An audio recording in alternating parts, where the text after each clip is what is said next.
So I had the great pleasure today of being joined by a good friend of mine, David Baer, who's an AI genius. Well, let's just say that before he jumps in and says that he's not.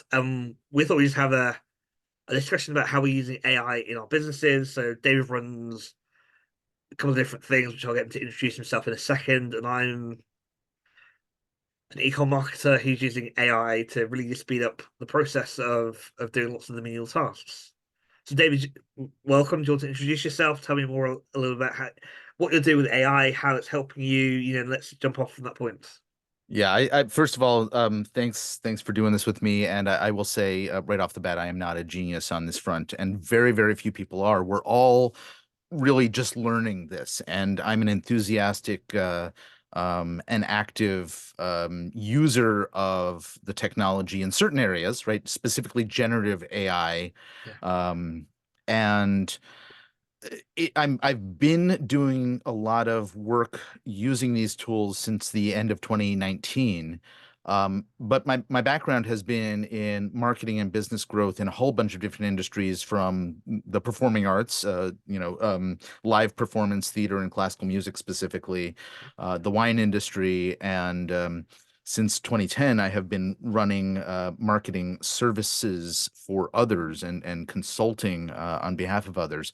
Um, and I think it's a fascinating way to help us speed up a lot of the stuff that we do in marketing. A lot of things that we have done research wise, a lot of the things that we do on a regular basis in developing the sort of the output of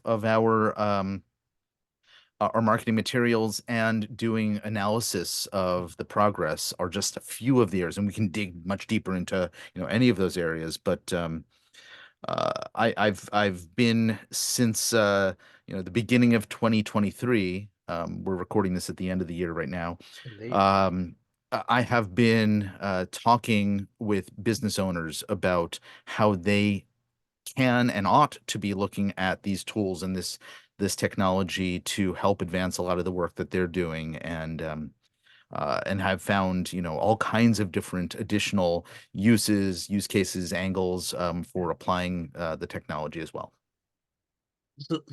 Let's kind of jump in, start at the top. So, one thing that you did for me probably 2 months ago, 3 months ago, was I came to you and I said, right, I,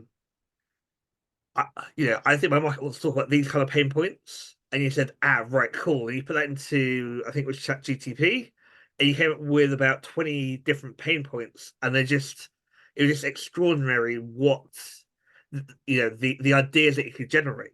So could you start there and talk about, how you look Yeah. at idea generation? Sure. Well, let's step back from that for a Sure. moment, because, like I just said a moment ago, the tools are helping us do things more quickly, perhaps more comprehensively, and likely, at a much lower cost. Um, what you just described in terms of like getting pain points from a, prospective customer, client, or patient, Yeah. right? This is foundational in the marketing world. Yeah. And quite frankly, most marketers either skip over this or make a couple of quick assumptions. And it's rare that there's, a decent amount or decent enough amount of research done, right? Yeah. This is helping us do the research or doing the projecting of those types of pain points, and a whole bunch of other psychographic information about someone much more rapidly, Yeah. and likely more accurately than the guesswork that most marketers do. And Yeah. most business owners don't even take the time to think about this stuff, and so they're typically writing or creating content that is vanilla. And by the way, I love the flavor of vanilla, but I mean boring, Yeah. right? Yeah. Yeah. So Boring, I, boring, I boring. shouldn't I I'm shouldn't with you. I'm with you. yeah. You But should so, degrade it a very putrid flavor of yeah. exactly. But I think to your point, I probably said this when we first met on the podcast, way back when, in 1974. Um, a lot of people say to me, so what's your best marketing tip? And I would say, well, go listen to your customers, write the top 10 or 20 questions that they're constantly asking. And people think that that's like the most incredible advice ever. And it's because they don't think about, actively listening and using that research and using that intelligence that they can gather to actually drive home their business. And it sounds like, what we now can do with say Bard or Claude or Chat GTP, we can actually do some of these things without having to go talk to a single person, which is super powerful, right? You say that we can do it without talking to a single person, and I would actually caution against that, right? Well, I'm being Yeah, facetious to yeah. to make the point. So We can advance the process a lot faster and get a lot farther. That should not and that I mean, there's a reason why I wanted to interject right there because please, I don't think it's good advice to someone to say, and I'm not accusing you of this, I'm simply saying that it's not good advice to say you don't have to do any research. You don't have to talk to customers anymore, yeah, right? What this allows us to do, this technology gets us to a point where we can, instead of doing a whole bunch of the initial phase of research, jump to the next phase, which is the validation, the confirmation of these assumptions yeah, around yeah, somebody's desires or fears, etc. yeah, And that is super helpful because now it gets us to a place that, quite frankly, most businesses never take the time to invest in. yeah. And so I think that that's what's useful. But again, it goes back to using the tools to accomplish things that we should be doing in the first place. Right, Right. The right. foundational core elements of any good marketing plan is stuff like understanding the prospect, Yeah, understanding what they need, what they want. yeah. No, I I've seen in my business, since I've started, talking to more and more people, actually, the themes that AI can drag out, appear time and time again, and people may not use the verbiage that Bard spits out, but they're essentially, giving you angle to talk about what, the basic underlying kind of pain points that Bard has drawn out. So I find as a starting, as a jumping off point, as a starting point, it's actually super, super helpful Mhm. in terms of giving me vocabulary or giving me insights that I could go say, is this a problem for you? And then people can say, oh, well, yes, it is. Or they can say, oh, well, no, because actually they can talk about that same problem, but in a different route round. And actually, I find that that's so, so fascinating because it's using the best of both worlds. So, yeah, so I do find that interesting. Oh, totally. And I gotta say, this is just a jumping off point, right? We're talking about 100%. maybe being able to understand the prospects so you can create content, but it also can help us in terms of the selling process, the language we use, the Yeah, words we choose to hone in on. And then, as I said, there's other applications outside of the outward, facing stuff, all yeah, the communications that we're doing, being able to nurture a relationship around the things that we've identified as yeah, being important to a prospect, right? When they are first, well, there's this concept in our world known as the buyer's journey, right? yeah, And they have different things that they're going to pay attention to depending on the sort of degree of interest that they have developed around the problem that they know they have to the problem that they actually discover is behind that problem, yeah, to the understanding of the different solutions that exist out there. And so taking these AI tools and being able to then speak to each of those stages of that journey that the prospect slash customer is on, also again very very helpful in terms of dialing it in and being able to produce it and test it a lot faster. yeah. No, I love that. And actually, I've got an SEO client at the moment who they've been badly advised in the past to just like create content, create content, create content. And my plan for them in the next 6 months is to really get back to what the buyer journey is, because I'm convinced that they don't need a lot of SEO traffic. They're selling they're selling a technological. I'm trying not to give it away. They're selling a very technical, logical solution to a very common problem. Yeah. But they're selling you know they're selling equipment that be procured by a tender, right? So it's not something that somebody's going to wake up at 2 o'clock in the morning and think, well, I need that, and let's go and Google it, right? Mhm.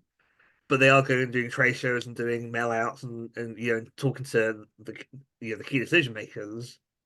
And so I'm trying to reshape their buying journey around, well, their websites are around the buying journey so that it can actually then start to create content around what problems do they solve and how do they solve it and why should the end user trust them.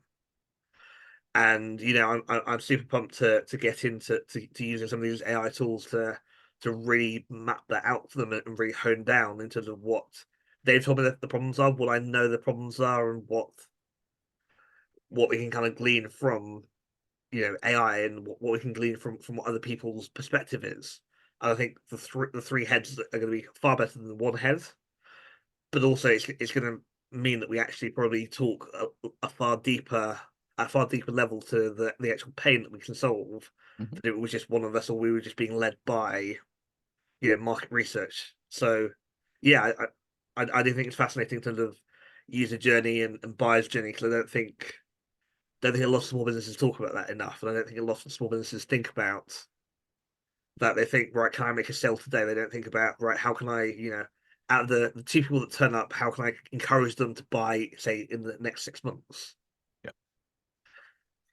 And I want to speak please, to what the example that you've just given for a moment about like please, being able to go in and work on the website.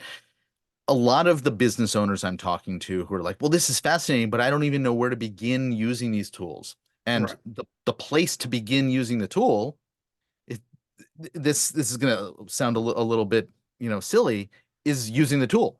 yeah, And here's what I mean by that. You've described a scenario where there's a specific outcome for this client, yeah, right? Maybe it's the being able to effectively talk to different customers at different stages, right?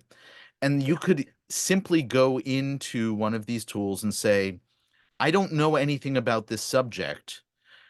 Can you tell me what the top five frameworks are to be able to address this question that I'm trying to address? yeah, And then it'll spit out those frameworks, right? Let's use an example of StoryBrand framework, sure, right? StoryBrand is a very basic, simple, hugely accessible yeah, concept, which basically says take your website content and structure it in a way that is going to resonate with your ideal client. mm, And then you could say, okay, here's everything about my business. Here's my ideal client. Based on the story brand framework, tell me what I should have on the website. Right. yeah, And so if you and we're talking about marketing here, but you can apply this in business and in life really to pretty much anything that you're trying to address or solve. yeah, And that's I think one of the coolest aspects of this technology is it gives us the ability not just to generate the output that we're looking for, but to find out what output we should be looking for in the first place and then build on top of that. So it's an iterative yeah, process. yeah. But I'd also say, one great thing about these tools is it can really help you hone how you ask questions and what kind of questions you ask and how you phrase things because so to give you an example, so I think we talked about home automation in the past, so I'm a massive home automation nut. That's all I think about outside marketing. um and I gone to Bard and said, so what do you think about Control 4, which is one big system, versus Vibro, which is a smaller system that I actually have one installed in my house?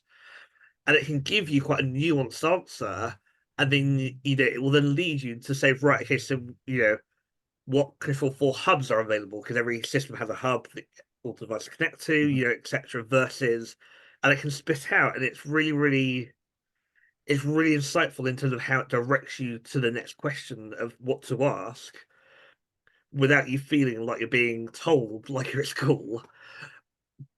But also, it can help you become, I would say, like become more intelligent in terms of your questioning. So I think as a society, we have to train ourselves to be better at communicating in Oh, general, 100%, right? 100%. And so, we've gotten over the past I don't even know how long it is. It's somewhere between, 10 and 20 years we've been using search engines. Yeah. And and so we've learned, hopefully, I know a lot of people who haven't because I watch the way people use these things, and I'm like baffled why they still are, like typing the URL that they know into Google to get to the URL that they want to go to. But Can you please not describe my mother? anyway, the point is that we've learned how to Yeah, adopt behavior around interacting with search engines, and sure. I think we're going to be going through the same learning curve with use of all of these various different AI powered engines that exist out there. One of the ways that I heard described earlier this year that I've really been using a lot is to talk to so most of these tools use something called natural language processing. And the idea there is that you don't need to use any fancy technical language. You can just speak as you would normally speak or type as you would normally type. But how do you effectively communicate? This was, I think, a great description. Talk to or interact with these AI tools as if they were an intern. And here's what that means. Love that. Love If you have an intern coming to work for you in your business, right? They don't know everything that goes on. They don't know, what file drawer to open to access what file, etc. Right? So you have to give them additional context, additional detail. So instead of just saying, here's what I'm looking for, you have to say, here's what I'm looking for. Please go over to that, to the corner of the room and to the left side of my desk, and it's in this pile. And if you interact with the AI tools in a similar fashion, which is to say, here's what I'm trying to accomplish, or here's where I'd like you to start your search, yeah, right? Here's the context I'd like you to consider, the more effective you're going to be at getting the outcome you want, right? If you just say yeah. to the intern, something like, uh, give me a plan for the weekend without telling the intern, here's what I like, here's what I don't Yeah, like, yeah. here's where I'm located. I don't have a Here's what the car, wife got right? planned. Here's what the Yes. wife got planned, right? And so I think that that's a really important Yeah, consideration is like the absolutely. more information, useful and targeted information you provide around whatever request you're making, Hmm. the more effective you're going to be at advancing the process, at getting the type of Yeah. output you're looking for. And just to speak to that, somebody wrote on LinkedIn, this was probably 6 months ago, maybe 7 months ago, and this changed my view on the whole aspect of the AI in what I'm doing, to the marketing, to the SEO, to the generating content. Is he wrote, did you know you can ask it to, you can ask all of these to ask you a question if they don't understand what you're putting in, and you can put that as a prompt. So you can put, I'm going to ask you to do X before I do this. If you have any questions, please ask. And that blew my mind. And when I started to try that out, boy, did it change. Mhm. The output, boy, did it change how I was thinking about using AI, boy, did it change how I was using it. And the results that I was getting because I was trying to interact with it in a more intelligent, more thoughtful manner. Yeah, I think directions like that, right? Hmm. I will use some variation on that quite a bit when Sure, I'm saying, sure. okay, here's a bunch of information, here's what I'm looking for. Is there anything else you need to know before being able to proceed? If not, proceed, Not right? proceed. And Yeah, yeah, sometimes I get a follow-up question, and sometimes I don't. So, yeah. eh, so asking questions like that can be quite useful. I've also seen some suggestions around the way that you want the output to be delivered can give you a very different type of output. So if I'm Yeah. asking for it to tell me how to do something, well, I could just ask it openly, or I could say, put it in a step-by-step list or some other format, and it's going to provide a detailed, response in a way that is exactly what I'm looking for. So tell it the type of structure that you're looking for in the output.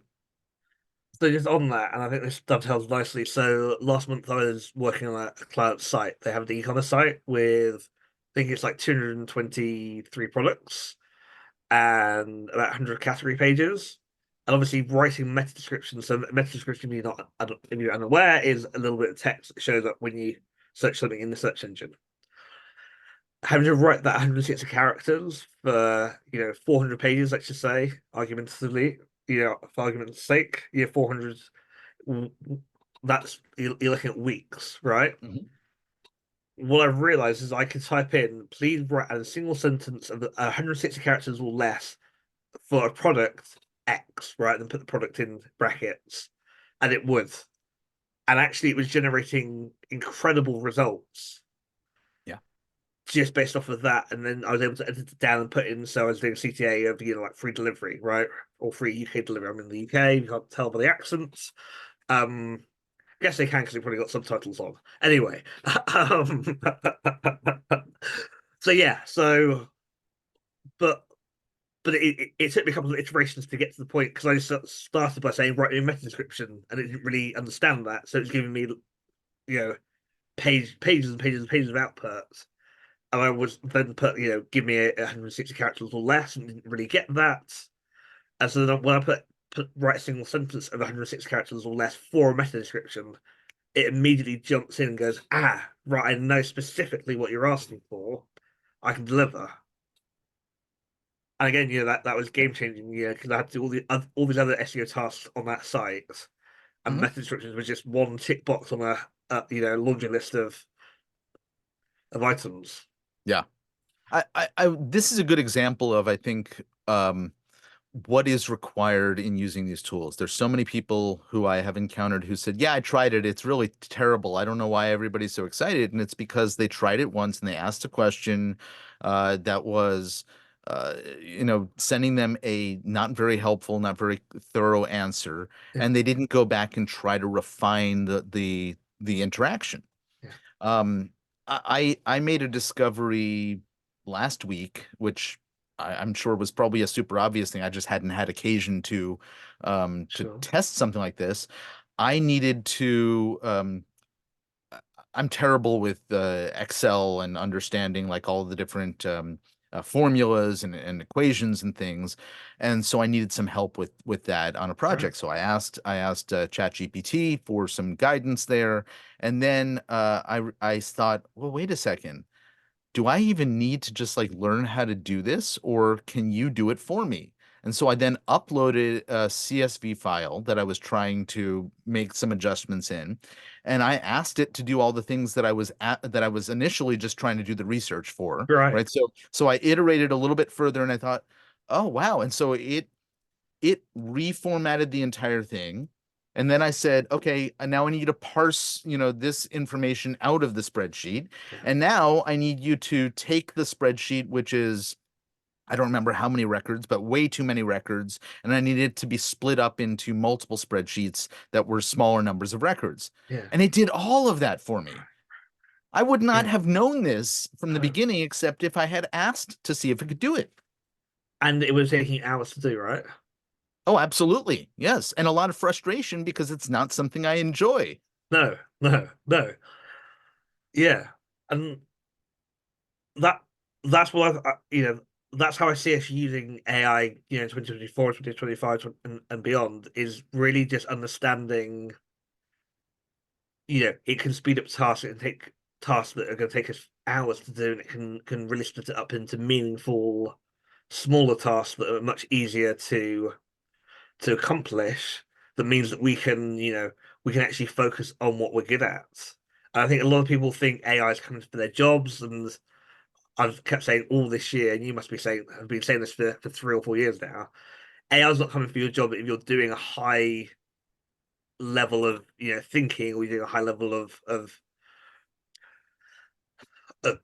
you're doing a high school job, whereas if you're doing a low school job where it's repetitive, it's menial, then sure it is, but you can change the game and you can become more thoughtful in what you're doing and how you're doing things, and and therefore actually it can really equip you to do things at a far faster rates, far more meaningful, and actually give you the ability to have a much better work-life balance, but also to have a much better depth of knowledge to kind of grab from. Yeah. I want to speak to the impact that this is going to have on the Please. state of work. I did a presentation for some French-based CMOs a couple of months ago on the topic of AI, and the folks who invited me in to do the presentation said, one thing that we would like you to avoid talking about is what impact it's going to have on work, because everybody in our environment here is frightened about that. And I honestly, I don't know what's going to happen, but my best guess is that we're going to start, because this is a very fast moving technology that Yeah. is changing, every single month there is a new major development, and certainly over 2023, and I imagine that's going to even get faster, in the years to come. But looking at businesses which embrace artificial intelligence and start powering some of their activity, Right. whether you're a solopreneur, whether you're a professional services firm, whether uh, you're going to find that, particularly when it's knowledge-based work, there is going to be a huge shift in how we operate our businesses in that space. Now, if you think about it, there's plenty of manual jobs that are, not going to be really impacted directly by AI Yeah. for the vast majority of what that role does from a day-to-day standpoint. Somebody who's driving, somebody who's cooking, right? They're going to be affected by other technological advances, but not the one that we're talking about right Yeah. now. Yeah. Absolutely. And so I think we have to, sort of think about, there's gonna be a big, big shift in the way that um, we live and work over the next decade as a result of this technology. Mm. We don't know what it's going to be, and it's likely that the people who are embracing it are the ones who are going to find themselves ahead Yeah. once we have sort of fully embraced the shift that we're going to be seeing in the future. I you, I completely agree, and I think this may be the difference between our kind of generations. If you all forgive me for saying that, um, you I'm know, sorry, you got to speak up. I'm a little I know, hard I of know, hearing at my age. yeah, I know, Yep. I know. But I think people of your generation and my mum's probably the generation before you, and she didn't embrace tech until she had to, right? Whereas people of my generation, we've grown up with tech, and I think we're much better prepared. And I think I've met people who are who are mid-30s, late 30s, who didn't grow up around technology and who are Mhm. therefore they can't send a text, they can't read an email because they're just not used to it. Whereas Yeah. they're the outliers now. Whereas I think people in your generation, yeah, and definitely my mum's generation who don't touch a phone or a computer every day. I think the rate of progress that we've seen, even with say like email marketing, for example, right, from going from email being 15 years ago just a personal thing to us being there's a mass multi-billion-dollar industry now that's just about sending people's emails. And I think I'm sorry, yeah, did you say 15 or 50 years ago when you referred to? 15, 15, Okay. 15, sir. You're trying to age me, aren't you? and, and so yeah, so I often have to remind myself, and this may sound a bit crude, but please stick with me. I have to remind myself that my father grew up with the toilet outside, right? That obviously he's in his mid 60s now, so that it was a very, very, very long time ago. We're talking 50 years ago. And now we have toilets that have Alexa built into it, right, indoors. Mhm. and just the rate of progress, even in the last, yeah, you're right, even in the last 3 years has been dramatic. And I think even going forward, I think the people that embrace it now, are not seeing, well, I think the people that embrace it now see it as a playful thing. I don't mean that as a derogatory thing, but as like, but they play with it and they experiment with it and they they try to use it and they try to figure out how to use it. I think we'll be much better equipped, going forward to, versus the people that are just, well, we've tried it once and it was a bit of a fad and blah blah blah. Yeah. Yeah. Cool. I'm seeing this with an increasing number of businesses. I show up at networking events on a regular basis and talk to businesses in various communities. I'll go back to what I said earlier. The knowledge-based businesses, professional services being sort of at the core of them, and that's everything from uh, you know uh, financial and legal and tax preparation and all of that to architects and et cetera. Um, and certainly our industry, Yeah. marketing, right? Yeah. Marketing services.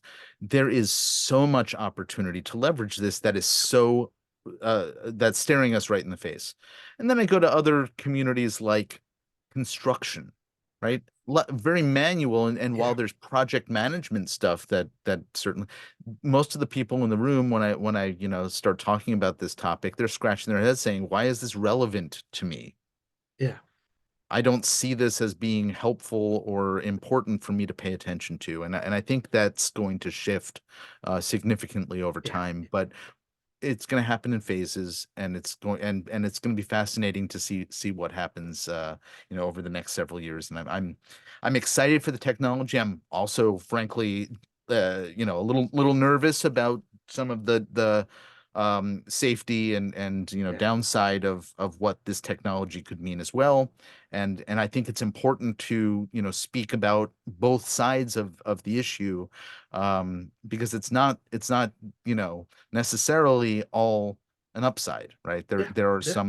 some dangers that we need to be aware of and work diligently to try to avoid as well. Yeah. Absolutely. Yeah. But I think that's the great thing about technology is it's a displacer. Hmm. And I think, a lot of this stuff actually, the disruption it is, the people that hang on and can figure out how to use it, won't be as disruptive as people that don't embrace it till they have to. Yeah.